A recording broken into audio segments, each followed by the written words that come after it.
తర్వాత I fell for your sentiment for your father. Oh yeah, Nannaku Prematho song. ఆ song తర్వాత మనసు ఏంటో అర్థమైంది. Thank you sir. అప్పటిదాకా టాలెంట్ అర్థమైంది, ఆ తర్వాత మనసు అర్థమైంది.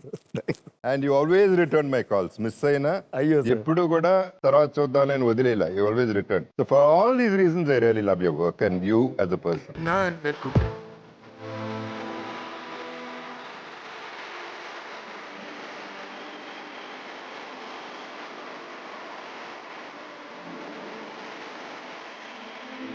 యువర్ లైఫ్ చూపించావు ఈ సాంగ్ లో. Yes, sir. నీ ఫీలింగ్, లోపల ఉన్న ఫీలింగ్, నాన్న మీద ఉన్న ప్రేమ. అప్పటికి నాన్నకు ప్రేమతో సినిమా చేయటం, అప్పుడు డాడీకి ఇదవడం, నేను నాన్నకు ప్రేమతోనే డాడీ మీద పాట రాయటం, అప్పుడే ఆ సినిమా ఎండ్ టైటిల్స్ అదే సాంగ్ మేము పెట్టడం అన్నీ అలా జరిగింది sir. So I should also be thankful to Sukumar గారు అండ్ మై బ్రదర్ తారక్.